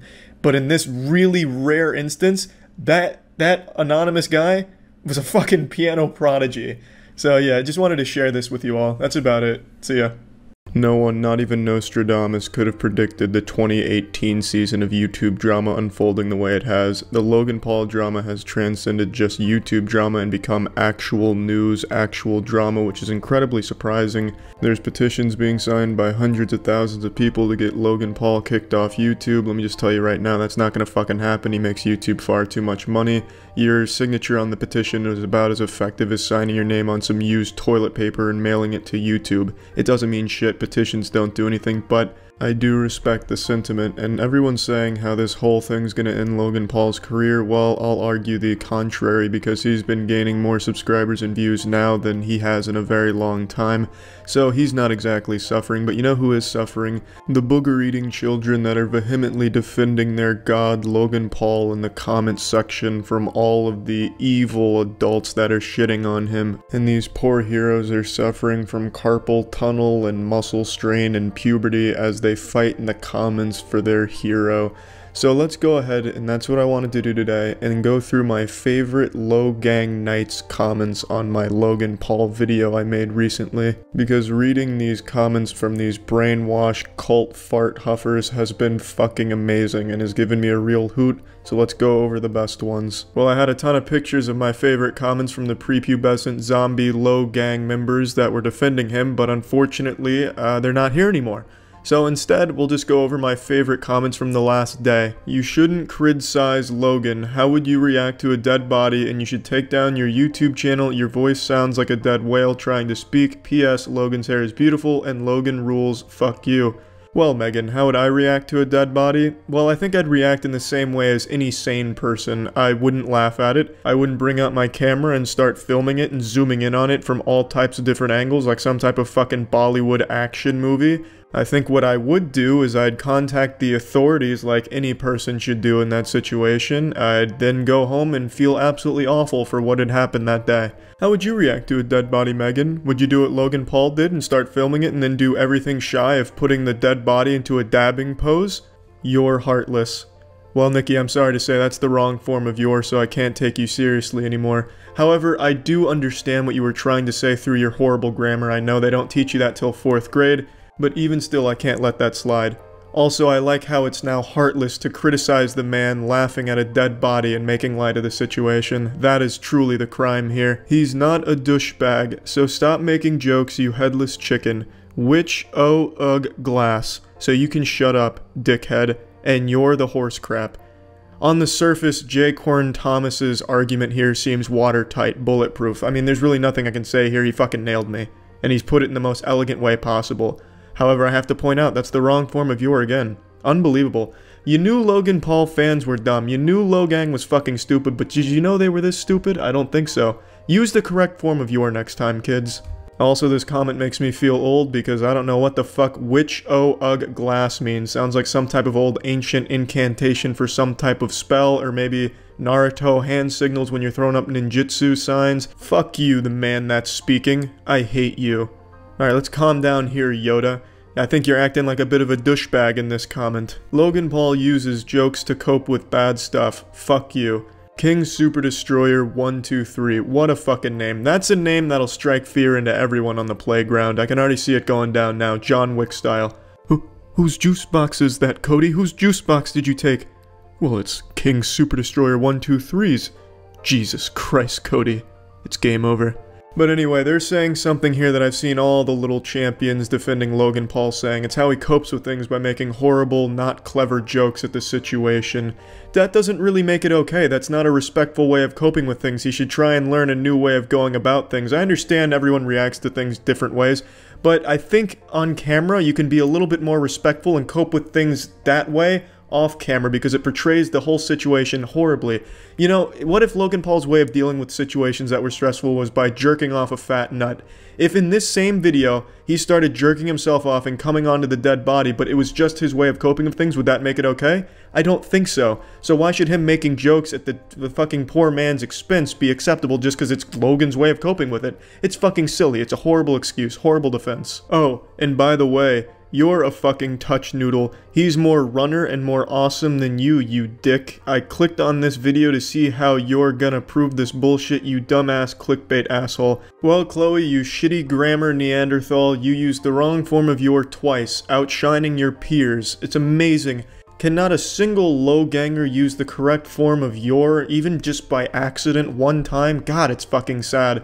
But anyway, I don't know what a touch noodle is. I also don't know why she thinks Logan Paul is a better runner than I am. I think I can probably outrun Logan Paul. In fact, I'm challenging Logan Paul to a race right now. If you don't take me up on it, Logan Paul, you're a fucking pussy. I will outrun this shit out of you. And not only do I think your grammar is objectively shitty and the spelling mistakes make this damn near incomprehensible, I also think you are just dumb by not understanding what half the words you say mean, because the video is not clickbait. The title is Logan Paul laughing at a dead body. If you click on that video, you will see Logan Paul laughing at a dead body. No clickbait there. Hey, you can suck my fucking dick. Fuck you. I will beat the shit out of you. Douchebag McGee. Well, now I have to sleep with one eye open because Justin said boss tracks ass, whatever the fuck that name is coming for me. Yikes. You heartless stupid piece of crap on the street, Logan Paul. How hypercritical can you be? Well, shit. I initially thought this was about me, but reading it back, I think he might be talking to Logan Paul. I don't know why people are trying to have a conversation with Logan Paul in the comments of my video here.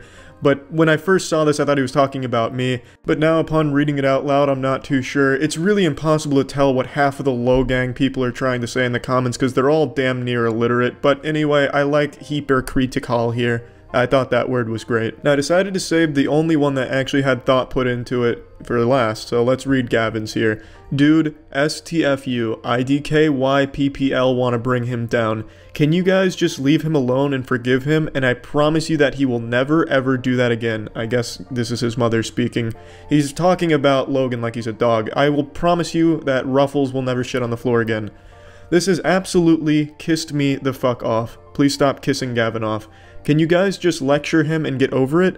He won't do it again. If you tell him what he did wrong in the right way, not just fucking call him stupid ass names and hate on him. I'm just saying that if you are going to try and make him realize what he did wrong, then do it in a non-bitch ass way. BCS saying shot about him ain't gonna do anything but make him angry and sad. Maybe if all this hate gets to him and he will kill himself, BCS of depression, ever fucking think of that dumbass bitch? Well, Gavin, can't say I did think of that, because a person like Logan Paul, he will never ever feel anything. He's a sociopath, Gavin, I'm sorry to tell you. But please stop talking about Logan like he's some type of animal you own. You don't know him. You're not his best friend. To Logan, you are just a number on his view count. So anyway, I wanted to show a lot more and a lot better comments that I had been saving images of over the last couple of days, but unfortunately, like I said, I don't have them anymore. So I thought just over the last 24 hours would still be fun. So yeah, that's it. See ya. Did you see the drama about a Boston Marathon runner shitting in a dude's yard? The dude complained on Reddit, and then the Boston subreddit defended the runner that shit in the dude's yard. I'll check it out. Okay, so this is kind of like the patient zero here. One of the marathon runners just took a shit in my yard. Video inside. Looks like there was hard evidence here. No questions to be asked. They couldn't have tried to blame it on like an animal or something. There was apparently porta potties throughout the route. Man, everything's fucking deleted. This one's not. Someone said it's an emergency. Why would you approach her during this? It was probably embarrassing. She took a shit in his yard. OP responded by saying she should have the courtesy of not shitting on my lawn. There's no possible way her actions can ever be justified. I'm on OP's side here. Like, you can shit other places. There's porta potties throughout there. Plenty that you can do. But yeah, the comments are more on the side of the runner. I think this is one of those astronomically rare circumstances where it can actually be justified. What do you want to happen now? Don't fuck up this woman's life because she didn't want to shit herself. Just don't shit in his lawn. What do you mean, what do you want to happen now? Put her on blast. This lady just fucking shit in my yard. Why? Did she pick up the shit after? No. She left it there and continued running based on the other comments I've seen. Oh my god. Wait, these comments, this is like the most Reddit shit I've ever seen. The comment said, OP should take a lesson from this post. Being a decent human actually requires some effort. On her part, like, just to have the decency not to shit in the yard. Yeah, here it loaded. Yes, you have some ground to stand on because this person... Yes, you have some ground to stand on too because this person some personal shame. But what else do you get from it? And all of OP's responses there are so focused on my, and even stating in no circumstances is this justified, quite showing of how this person is developed. No, yeah, obviously he has some ground to stand on, but that ground is covered in shit. That's the problem. What the fuck? So focused on my. Yeah, it's his fucking yard that she started shitting on. What? This is crazy. This is crazy. At least this one's got downvotes. The other one was updated. But he probably got downvoted because of terrible grammar. His grammar was more shit than that lady's ass. So they probably downvoted for that, because the other ones are updated. At least we're getting to a point where some of these awful takes are fucking downvoted. Damn, OP, you didn't even offer the bathroom. Boo. Right? That's the humane thing to do. Do you want to clean up in my house? You're right, OP should have been out there with his baby wipes helping her wipe her ass. Maybe get her some Imodium and water while he's at it.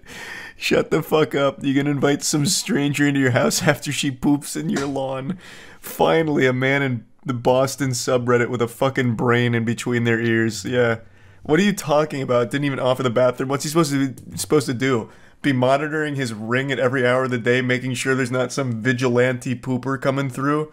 Like fucking rushes out there and cradles her like a baby, dragging her to the bathroom? Like, what the fuck are you talking about? What kind of chaos? What kind of madness? What world are we living in? What kind of fantasy? Please, madam, come inside. Use my toilet. Use my facilities, quick.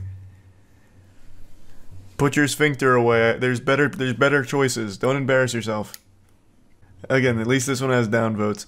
You're acting like someone pooped in your yard for fun. She's running a marathon and didn't know what to do. It's not like she could just go home. Yeah, it's gross, but she was probably already embarrassed about the situation. Fucking hold it till you get to the porta potties, or even at the, even at the bare minimum, just shit on public property. Like shit on the street. Just anywhere else. At least bury it. And if, you know what, and I'll go a step further. If you're going to shit in someone's yard, at least have the decency to pick it up. Like a dog. Marathon runners shit their pants all the time. Half the sport is being able to push your body to the limits and accept the consequences. I don't know how common it is, but there is an iconic photo of a marathon runner who's approaching the finish line with fucking doo-doo running down both of their legs. And they have like this really grimaced expression on their face. Actually just covered in more shit than like a baby who filled their diaper. The video is on Twitter. Let me see. You can't really see anything. This guy's got a huge front lawn. Some people also came around the corner and caught her in the act. I don't know if those are like marathon judges making sure no one poops themselves or something, like the goddamn defecation police, but like 2 people come around the corner and actually watch her shit on this man's lawn. Did she not wipe? Well, she didn't pack baby wipes or toilet paper for the marathon. She didn't expect to be shitting in it. Tactical shit drive-by. Yeah, looks like it. But yeah, she just leaves it. Doesn't even look like she makes an attempt to clean it up.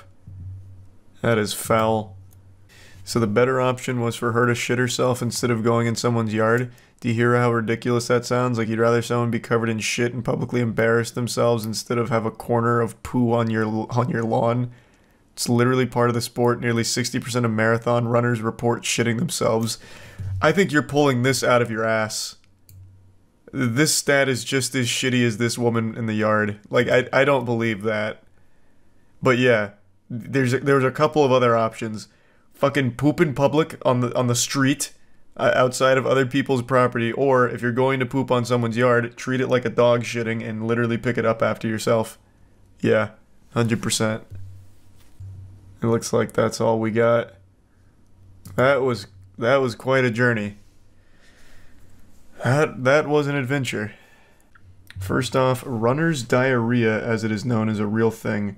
A study published in the National Library of Medicine in 1992 asked 109 long-distance athletes about their bowel movements during runs. 62% reported that they had stopped for a bowel movement during training.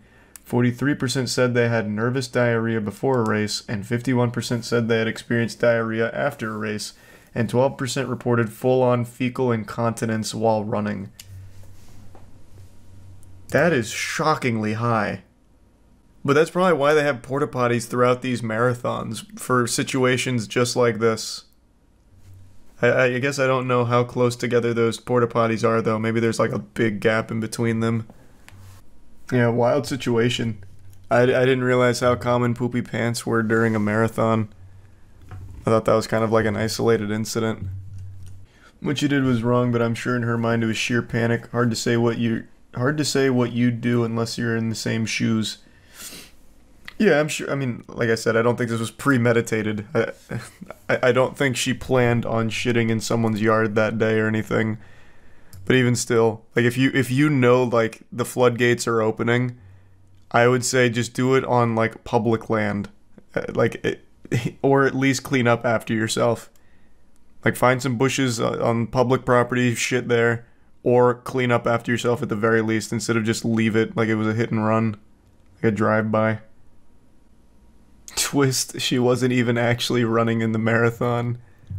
Oh yeah, maybe it's a very nefarious plot. The marathon was just a cover. There was a second shitter on the grassy knoll. This was cool. This was a nice little rabbit hole. I don't even remember who brought that up, but that was interesting. When it comes to Twitter, I'll usually read a tweet, get a frown on my face, and then forget about it 2 or 3 minutes later because Twitter is just a constant stream of the dumbest shit all the time.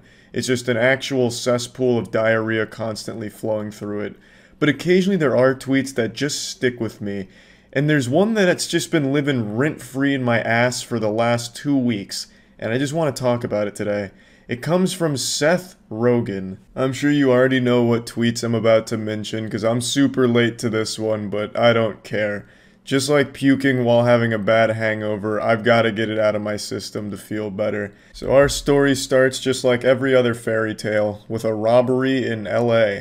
Casey Neistat makes a tweet. So our cars got robbed this morning because Los Angeles is a crime-riddled third world shithole of a city. But tremendous appreciation and gratitude to the hardworking officers at the LAPD West LA, who not only arrested the motherfucker, but they got all our stolen goods back. That's about all there is to it. That's all she wrote right there. This fairy tale has a happy ending. Shrek gets the girl, case closed. Like, there's really not a whole lot to really dissect here, and you wouldn't expect this to be a controversial thing to say. His car got broken into, people got arrested, and they got their stuff back. I mean, that's a complete adventure right there.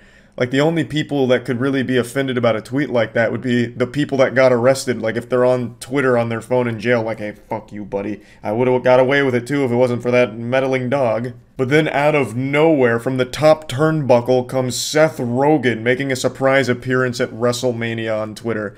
I guess he's like the head of tourism for LA, because he got mad that he called LA a shithole of a city.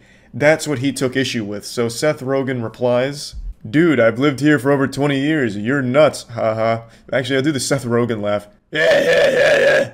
It's lovely here. Don't leave anything valuable in it. It's called living in a big city. Bro, just don't get your car broken into. It's that easy. It's called living in a big city. You should expect your shit to be constantly violated because you're living in a big city. Don't leave anything valuable in your car because you're gonna lose it. Duh.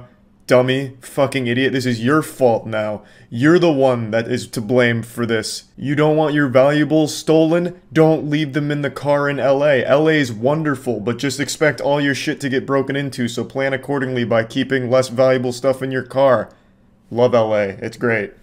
It's such a stupid thing to come in and say out of nowhere. Even Casey Neistat, who plays nice with everyone, is taken aback by it. He's like, what the fuck is this? It's so outrageously stupid.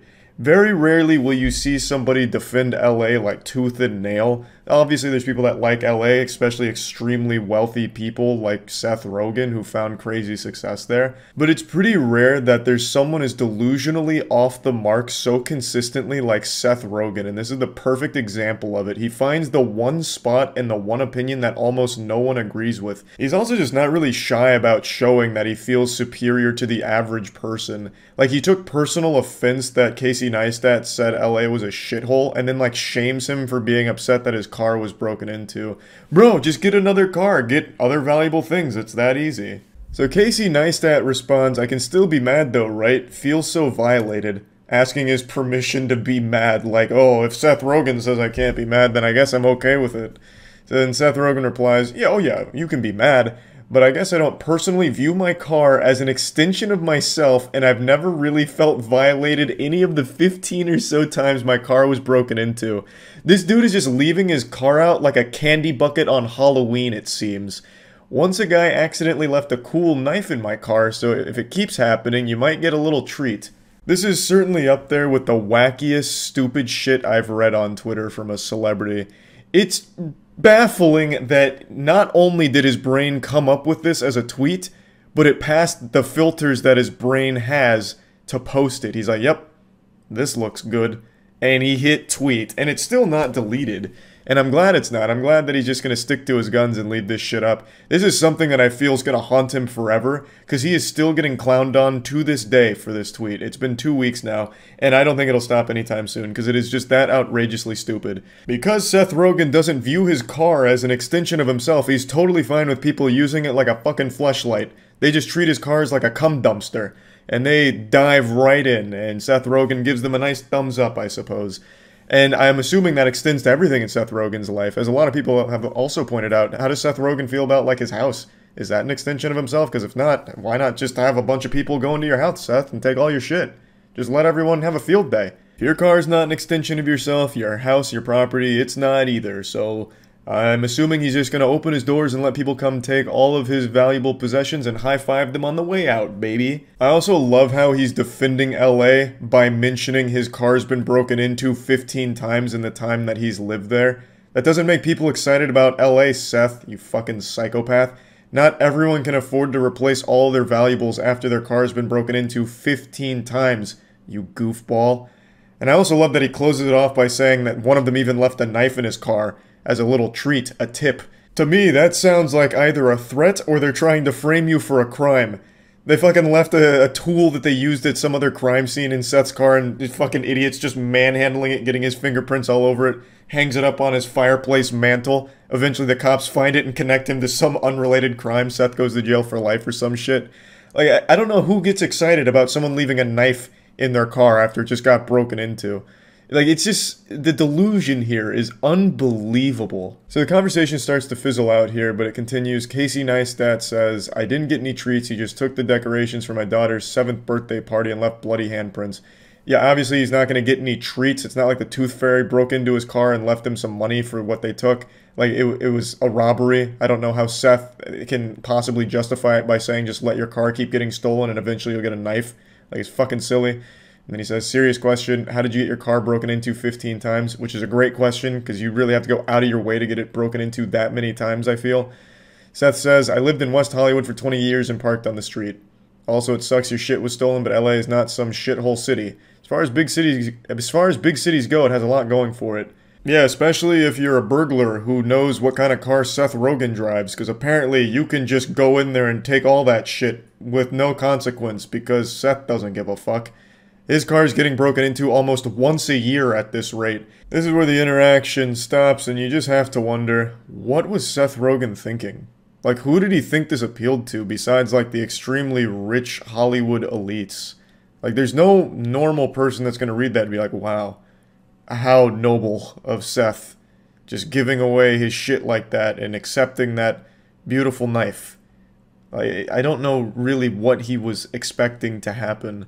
But it got me thinking, what is the worst tweet I ever made? And I think I found it. I tweeted this back in 2019. I said, what the fuck, the chupacabra is real, he just fucked my grandpa. I don't regret posting the tweet, but I do really regret that I misspelled chupacabra. But anyway, I just wanted to talk about this because I've been thinking about it a lot recently, and yeah, that's about it. See ya. This is going to be pathetic to say out loud, but I was about to go to bed, but then just kept thinking about a tweet that I read 3 days ago that's just been living in my head rent-free, and I got upset again. It's like an itch that I have to keep scratching. It doesn't go away. You know how a lot of people will get into like a minor argument or see something or hear something that makes them upset, and then they'll start replaying that moment in their head over and over again while they're in the shower, coming up with the perfect responses and comebacks to it, and just have like this full-blown debate in their own mind about it? That's what I keep doing with this tweet that I read 3 days ago. It's not even a big deal either, but it just keeps crawling under my skin. It's like that scene in The Mummy where that little scarab thing goes into that guy's body and just keeps crawling around. That's what this tweet is doing to me. It's fucking eating me alive.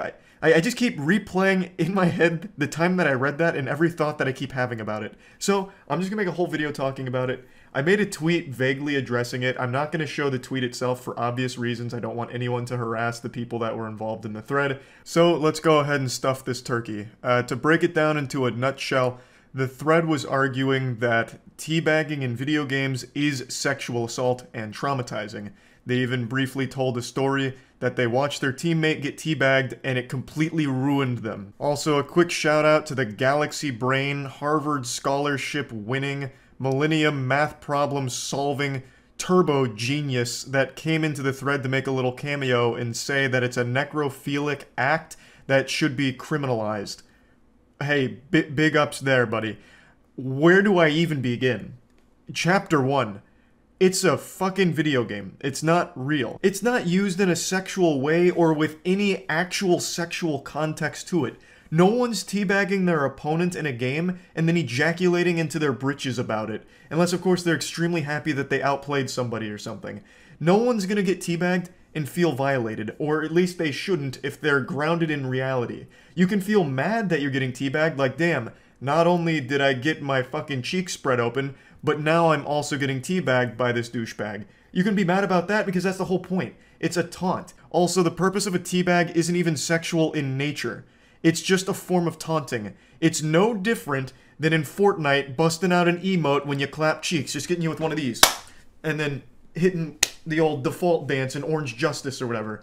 That's the same thing that teabag is used for in games that don't have emotes that allow you to do it. And in Fortnite, I'm sure it happens too, because it's just a classic taunt. It's supposed to be tilting. That's why so many games have so many tools for it, whether they're emotes or maybe even sprays. Like, let's say, God forbid, you've made some mistakes and you're still playing Overwatch, but you make a good play in Overwatch and you're feeling good, so you spray sorry on the ground right next to your victim. Now they see that and now they're upset. You've taunted them. There's just so many ways of taunting, and teabagging is one of them in games that don't typically have it. For example, Halo.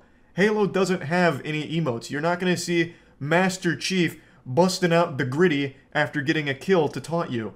All you can do in Halo for taunting is the teabagging. So if someone wants to be toxic or try and put you on tilt and ruin your mentality during the game and make you upset, they'll teabag you instead of using an emote like they would in Fortnite or something. But it's not sexual. They're not going over there and being like, can't wait to dip my fucking greasy, filthy sack on this person's face and make them feel all yucky and violated. Ooh, I have so much power over you and I'm so dominant. Look at me drop my scrotum on your mouth. No one's doing that. They're doing it as a, just killed you, now I'm gonna make you feel silly. Here comes a taunt. If you truly believe that teabagging is the equivalent to real-world sexual assault, then you should also believe that shooting and killing in those games is equivalent to real-world murder. But most people don't believe that because it's a fucking video game. It's in the cyberspace, goddammit. No one's actually getting murdered in Fortnite or Roblox or anything like that. When you shoot and kill someone in Roblox, no one has actually died except for some fucking pixels on the screen. But for some reason, that same basic level of logic doesn't apply to the teabag in Valorant, I guess. It doesn't make any sense to me. Now, I want to make it clear. For a lot of games, they really discourage teabagging, but not because they think it's sexual assault, but because it's poor sportsmanship. So I know Killer Instinct, for example, has banned it. Killer Instinct is a fighting game, and I don't know if they still have it banned, but I do remember there was a time where it was banned, and in Killer Instinct in the fighting game, if you crouch up and down a lot after beating your opponent, Killer Instinct would ban you from competitive play, at least as I recall it. So that's totally fine. If you don't want people to be taunting or being disrespectful, then by all means, ban the teabagging and the emoting and the shooting of bodies after killing them. I think that's fine. You're totally within your right to do that. I'm not arguing that everyone needs to be taunted and teabagged every time they're killed. I'm just making the simple, sane argument that getting teabagged in a video game is not getting sexually assaulted in real life. Now, to go a bit further, I do think there is a bit of merit to the claim that in VR chat or virtual reality things are a bit different. There are some creepy fucking dudes in VR chat, and I absolutely think that there is potential and have been a couple of examples of really creepy dudes getting very handsy. Handsy is a term I'm using loosely because it's VR, but getting really weird and up in people's face and personal space in the virtual world, and I do think that can border on sexual harassment and can actually make people feel violated because you are really like in there. VR is a pretty different experience than to like a Valorant. So I can absolutely understand and sympathize with someone that might go into virtual reality space and encounter some grimy, grody, Cheeto-dusted, fingered, shit-stained, underweared, mouth-breathing, creepy guy that follows them around and makes disgusting remarks about how he's touching himself while also touching your avatar in the game, never leaving you alone, and just being all up in your shit, then yeah, I completely agree that is like actual sexual harassment and all of that. But that's completely different than watching your teammate get teabagged in Valorant. I can absolutely see someone being deeply disturbed by having an encounter with someone like that in virtual reality, but I can't see anyone actually believing that watching a teabag in Valorant is watching real sexual assault and being traumatized by it. That is just so unbelievably silly to me. It really is. This just screams like it was somebody looking for something to make an issue out of, and they thought that this would be low-hanging fruit that some people would agree with them on, and some people did, but overall, I think most people can recognize that there's a massive difference between a video game taunt and a real-world, traumatic, life-ruining experience. It's so disgusting to me, honestly, to even compare a Valorant teabag to a legitimate sexual assault event. It just feels so vile to take something that serious and bring it down to this level and make it so petty. It blows my mind.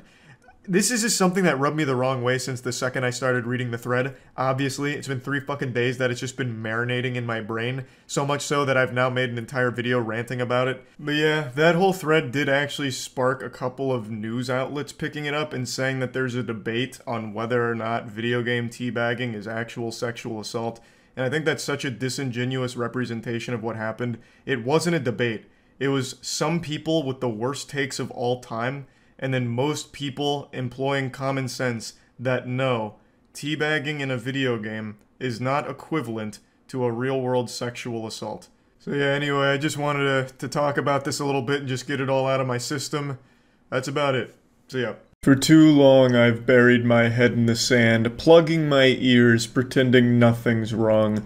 But it's time to finally rise and hit you with the cock meat surprise. It's a subject a lot of people have asked me to weigh in on, and I just haven't really bothered until now. Jacksepticeye recently made a video talking about it, and it's something that I feel I should also talk about as well since it's so highly requested. It has to deal with a problem that YouTube's been facing for about a year now, and I expected it to be resolved by now, but it's showing no signs of improving or getting better, so might as well address it since a lot of people have also noticed it.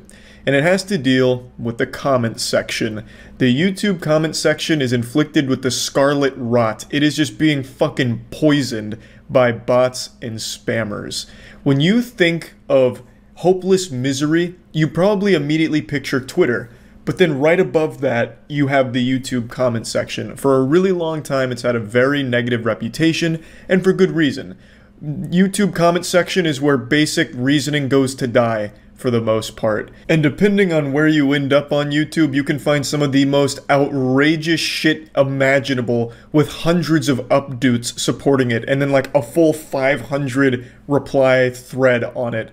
I remember a long time ago, it must have been like almost 2 years ago now, I was watching a flat earth rap video, and the top comment was someone talking about how they had a nightmare that an octopus inked them, and it somehow like helped them achieve enlightenment, like this blissful nirvana, and they were able to see like interdimensional celebrity demons or something, and they went on with this like crazy fanfic, and it had tons of updates, and then all of the replies were like, oh my god, I had the same dream, we're somehow connected, and it's like, what the fuck is going on? I'm getting carried away. Point is, the YouTube comment section has always, for like the entire history of YouTube, been a weird and wacky wasteland. However, it has never been as bad as it currently is, because now it is completely infested with bots and spammers, and I'm sure you've seen them. If you leave a comment on any YouTube video, including this one, I guarantee it, if you leave any comment, all of the replies, and you'll get somewhere between like 2 and 10 replies, and all of them are bots saying the same shit in different ways. The big ones are, this guy's content is garbage, I'm making straight bangers on my channel, click here. And sometimes the bots are sophisticated enough to somehow slip a link past the link block. So they'll sometimes just drop a link to something, whether it's a YouTube video or a website, be like, this video is super sucky, this is a stinker-rooney on the highest level, look at this link, this video is amazing, or I just found this guy's chat logs on this website. Click here to look at it. I've been crying all day after reading it. And if you make the mistake of clicking on any of these channels or clicking these links, you'll find that on the channels there's no videos. So I imagine it's maybe to grab your IP or something fucking weird. I don't know, but most of the time there's not even a single video there. And if you make the mistake of clicking a link, you're absolutely going right to a fucking phishing scam. And if it's a link to a YouTube video, you're absolutely going to a really fucking sketchy YouTube video with 009 soundscape blasting in some kind of Windows Movie Maker tutorial. Like, it's the weirdest shit. It's like the bots are somehow stuck in 2009, and yet they are still spamming the comment section on every single comment. They're replying to all of them, and almost immediately too, which is why a lot of people don't comment anymore, because you can't really have a discussion since it's taken up with the bots. No sane person wants to leave a comment on a YouTube video and get 50 notifications just having their fucking phone blow up, vibrating like it's a perpetual Amber Alert, all with notifications that McButtmaster42 has replied to your comment 10 times saying the same shit like, hey, I'm making heaters over here, stop by. So obviously most people don't want to comment anymore because of this. So it ruins whatever discussion may have taken place. Contrary to popular belief, I, and many others, do at least peruse the comments from time to time, especially on things like the Moist Meter, because I like to hear what other people are saying about the same movie or same game that I experienced, because I like it. I like to engage in that kind of discussion, which is why I like streaming on Twitch so much, because I get to real time go back and forth with actual human beings. But on YouTube, humanity is extinct in the comment section, overrun by the machines. It's full-blown Skynet. If Skynet was run by actual fucking imbeciles. It's straight up dog shit. It's blatantly obvious bots. And when it's not just the same copy and pasted shit, what they're doing is they'll have like a picture of some girl's fat fucking titties, like some big honking milkers, and it'll say like, tap here for sex with me, and then they'll copy and paste whatever the top comment is that looks like it was made by someone with a pulse. So for example, on one of my Elden Ring videos, if the top comment was, wow, Charlie might be the most talented gamer of all time, he truly has achieved turbo super gamer barbarian status, then the tap sex for me, tap me for sex, fucking tap here for sex with me, those channels with like big ass out, like goatseeing themselves in the profile picture, what they'll do is they'll copy and paste that comment as their own so that way it doesn't look like they're a bot, hoping that someone will read that comment, think it was a real person that made it, and then click on their channel and get scammed.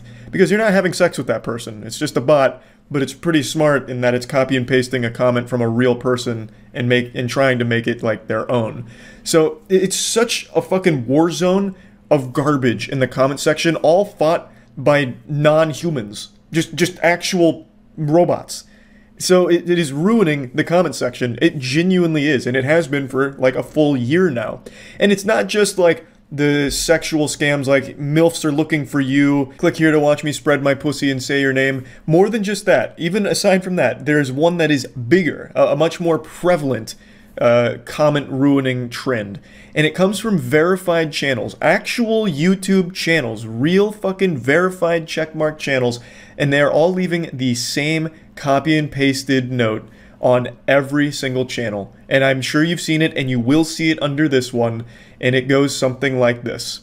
We can all agree that this YouTuber never disappoints us with their content.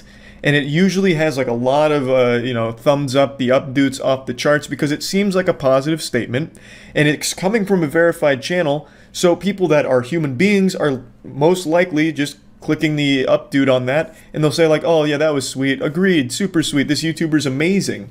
But what it is that verified channel is just pasting that on every single channel they can find. It is, again, a bot. They're not manually doing it. I am certain that they're using a bot or some kind of script to paste that on every channel that they can find that has like any following whatsoever, in the hopes that when people see that, they're like, oh, this verified YouTuber is also a fan of my favorite YouTuber. Let me check out their content. They're being really supportive. Let's see what they're about. So they're hoping to leech a couple of people from the comment section by pretending like they care about what they watched. Even though they didn't watch it, they're not being supportive. It's just more copy and paste. It's all so similar, but they do change it up occasionally. For example, this verified YouTuber has left this exact comment on my videos for the last couple months. I tell ya, he must really love the consistency and quality of my content. And I love the consistency and quality of his comments too. Very insightful. He's very much into it, I can tell. So like I said, it's a ton of variations, but they're all saying the same shit, and it's copy and pasted everywhere on the platform. We can all agree legendary creators like this make our days. We can all come to an agreement here that fucking epic YouTubers like this make our dicks rock fucking hard, baby. Make sure to click my channel. I'm verified. Check it out. Don't forget. It's disgusting. It's shameless. And I can't imagine it even works, because when you go to their channels, and I have made the mistake of checking it out, they only get like maybe 10 views on the videos. Like, I don't want to give any of the channels away here because they're looking for attention, obviously. But one of them had like 500,000 subs, and all of their videos had less than 200 views. So either this YouTuber fell off harder than Simba's dad in The Lion King, or it's a bot. Fake. And their subscribers are not humans. They just paid for it, and they're all bots. Not a legitimate account. Now, there's really nothing to do as the YouTuber here to combat this phenomenon happening in the comment section. You can set like blocks on certain phrases, words, links, and all that, but they somehow always find a way to get around it. Just like Jacksepticeye mentioned, they'll change certain phrases, they'll change a couple of things, and somehow it just slips on by again. There's just no way to really stop it. It'd have to come from YouTube's end to verify whether or not the account posted in the comment is a legitimate account or a bot. And I don't have like the real solution here. I don't have the answers. I just wanted to talk about the problem. There is no solution at the moment, but I would love if the comment section could actually be going back to human beings discussing things and human beings embarrassing themselves instead of robots doing it and trying to scam each other. So yeah, I just wanted to talk about this since Jacksepticeye brought it up, and a lot of people have noticed it in my comment section as well and have been asking me about it to do something. There's not a whole lot I can do. This would have to come from YouTube's end as a platform-wide change in how they identify what are and are not bots. That's like the only way to stop it, and I don't know if that's coming anytime soon. I don't even know how they do it if they tried, but I just wanted to at least bring it to your attention and let you all know that yes, I see what's going on too, and I'm also not happy about it. So yeah, that's about it. See ya.